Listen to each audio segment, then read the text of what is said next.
Olá, bom dia, muito bom dia. Hoje, dia 15/10/2024, hoje é aniversário do meu sogro, irmão José Antônio. José Antônio, Deus te abençoe, meu irmão. Que Deus derrame sobre sua vida grandes bênçãos, poderosas bênçãos, né? Que todos os seus projetos, planos, pensamentos, as suas orações sejam contempladas pelo Senhor. Também é aniversário da irmã Dalva. Irmã Dalva é uma irmã muito querida de muitos anos, mais de 20 anos de amizade. Hoje ela não mora em Juiz de Fora. Que Deus te abençoe, Dalva. Que Deus te conceda muitos anos de vida na presença do Senhor também, né? Hoje também, dia dos professores. Então, aos meus mestres, ou melhor, aos mestres, o meu carinho, né? Que Deus abençoe a vida de cada um dos professores, né? É uma tarefa bastante árdua, insalubre, né? Uma tarefa bastante complicada, difícil de se exercer. Ainda mais num país que não valoriza, né, o trabalho dos professores. Os professores têm jornadas muito intensas, e eu falo isso, e parabenizando inclusive a minha esposa, que é professora há muitos anos, e eu vejo a luta dos professores, né, como é que eles trabalham dioturnamente. A minha esposa, por exemplo, domingo passou o dia inteiro trabalhando. Outros professores também passaram domingo o dia inteiro trabalhando, colocando coisas em dia para oferecer um melhor resultado para os seus alunos, né? Então, que Deus abençoe a vida dos professores, e hoje vamos falar sobre o assunto. Eu quero convidar você a uma leitura bíblica que se encontra no livro de Atos, no capítulo 22, os versículos de 1 a 3, que diz assim, ó: Homens, irmãos e pais, ouvi agora a minha defesa perante vós.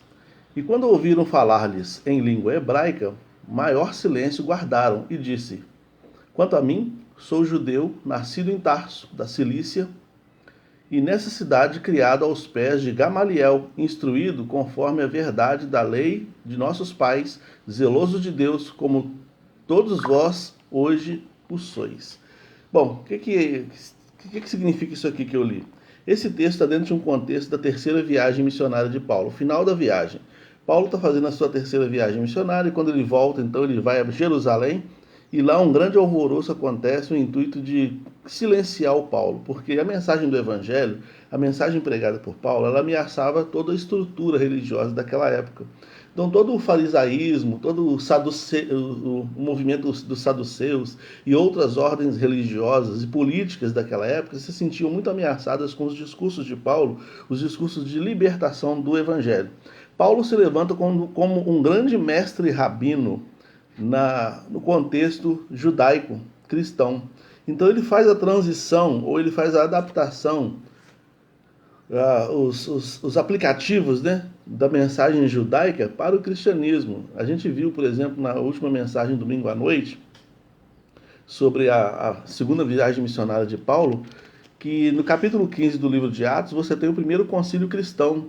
É o primeiro momento em que os líderes cristãos se reúnem para definir os primeiros pontos, os primeiros tópicos da estrutura doutrinária cristã, porque não tinha.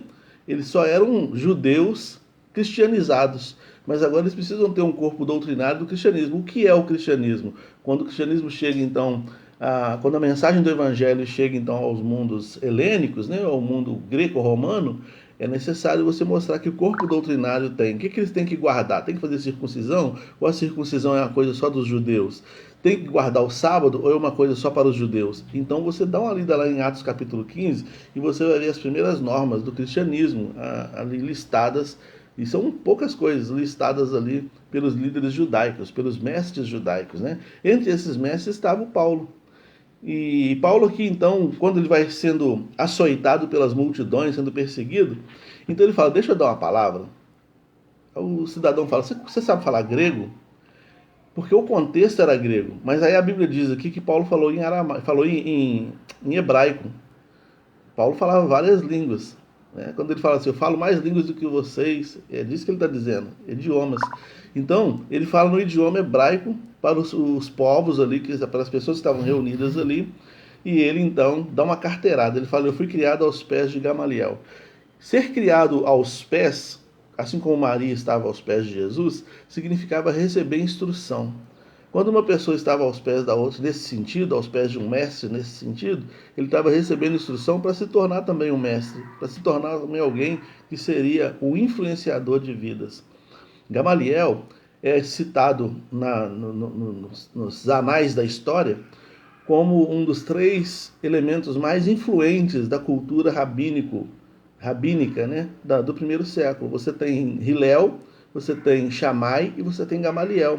Hillel, o farisaísmo se dividia em 2 grupos. O farisaísmo dos discípulos de Hillel e o farisaísmo dos discípulos de Shammai. O Hillel era um pouco mais flexível, já o Shammai já era um tanto mais rígido, era literal o que ele interpretava das escrituras. E você tinha o Gamaliel, que além de ser flexível, ele também facilitava as coisas para os cristãos. E Gamaliel era vivo nessa época. Você vai ver, por exemplo, a presença de Gamaliel no capítulo 5 do livro de Atos, quando ele era uma pessoa muito influente, a pessoa mais influente dentro do Sinédrio, né, que era o conselho administrativo do povo judeu. Então Gamaliel, que era o mais influente, então ele dá uma palavra de sabedoria lá em Atos capítulo 5, quando eles querem perseguir os cristãos. Então Gamaliel fala, olha, toma cuidado, e ele vai dando dá uma lida lá, Atos capítulo 5, a partir do versículo 34, se não me falha a memória, de 34 a 39 tem uma palavra boa lá, do Gamaliel, ele aparece. E é esse Gamaliel, esse ancião Gamaliel, uma das colunas vertebrais do judaísmo daquela época, é que foi o instrutor de Paulo. Aí Paulo então dá essa carteirada, ele vai dizer aqui, ó, quanto a mim, versículo 3 do capítulo 22 de Atos, eu sou judeu, nasci em Tarso, da Cilícia, que era uma cidade muito importante, né? E fui doutrinado aos pés de Gamaliel, né? Fui zeloso pela palavra. Paulo então lembra Gamaliel, que estava vivo na sua época, mas era necessário lembrar, porque a gente fala do grande Paulo, mas não fala de quem estava por trás desse grande Paulo. Atrás das grandes pessoas tem sempre alguém que o instruiu, e aí é o papel dos mestres. Todos nós, no cristianismo, somos chamados por Jesus para sermos mestres, né?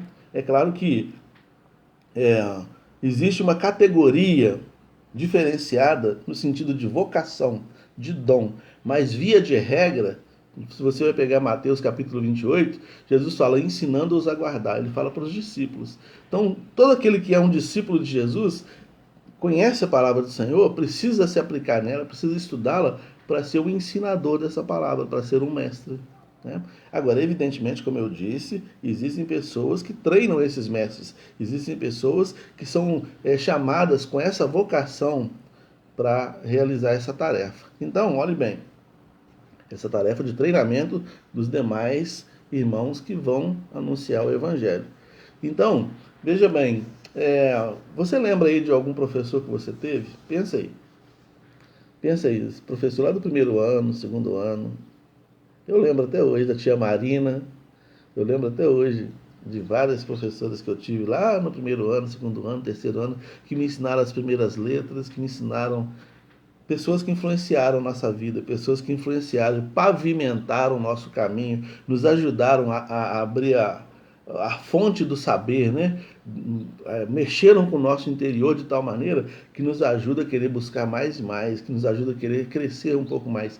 Pavimentaram realmente o nosso caminho e abriram um flanco para a gente querer crescer e aprender e saber mais sobre a vida, né? Antigamente, quando você não sabia ler, e eu fico observando aqui o processo na vida da Helena, né? Assim como eu observei na vida da Sofia também, a criança olha, tem aquela ansiedade de querer decifrar as letras, né? Mas não consegue ainda decifrar. Aí, lê para mim, a Helena de vez em quando fala, lê para mim, mas agora a Helena está aprendendo a ler. Então ela vai ali, ela lembra da tia Natália, né, dela, que ensina ela a juntar sílabas, juntar as palavras. Ela fala das consoantes, ela fala das vogais, e isso tudo assim vai fazendo ela crescer. Você vê que ela está crescendo, e isso dinamiza tanto o raciocínio, né? Ajuda as crianças a pensar tanto, a formar raciocínios lógicos. Isso é influência do professor, né? É uma tarefa que deveria ser muito bem paga. Já foi no passado. Houve um tempo que os professores eram muito bem conceituados, né? Muito bem conceituados. Mas quando você tem uma cultura de dominação, você precisa enfraquecer os professores.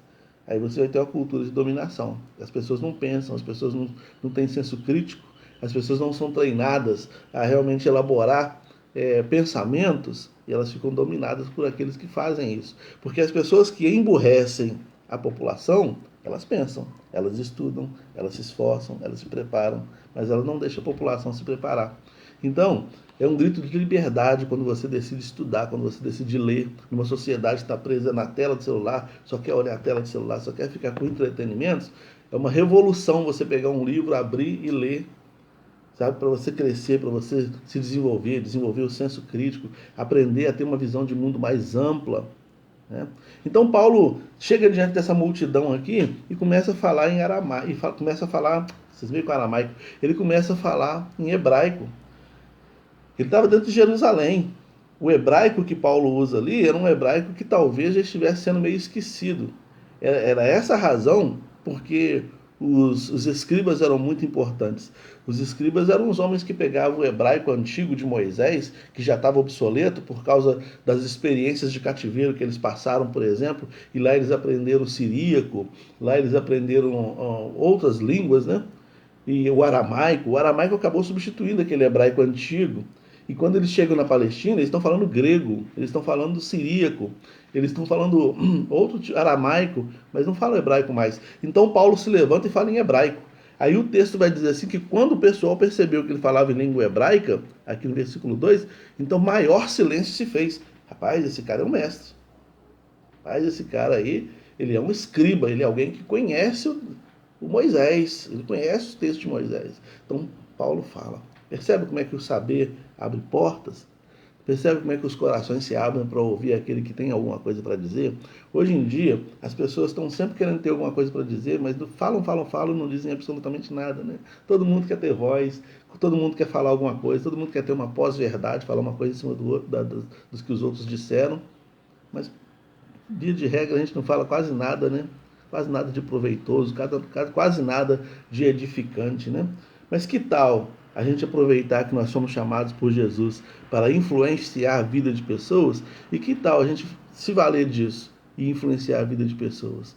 Que tal a gente aprender? Porque Jesus pegou homens como Pedro e João, por exemplo, e disse assim: eu vou fazer de vocês pescadores de homens. E aqueles homens que eram pescadores comuns, que não sabiam falar direito, se tornaram grandes oradores, né, de tal maneira que até mesmo os magistrados, os juízes, paravam para ouvir a sabedoria desses homens e falavam: de onde vem tanta sabedoria?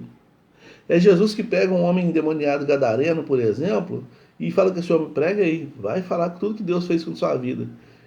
Então, ser um mestre cristão necessariamente não é ter condições pedagógicas. Eu agradeço a Deus pelas pessoas que têm realmente formações pedagógicas e emprestam toda essa bagagem para o desenvolvimento da obra de Deus. Louvado seja Deus por isso. Você vai para a classe escola dominical, você vai para a classe das crianças, você vai para o culto das crianças e leva toda essa bagagem pedagógica e ensina os nossos filhos. Louvado seja Deus por isso.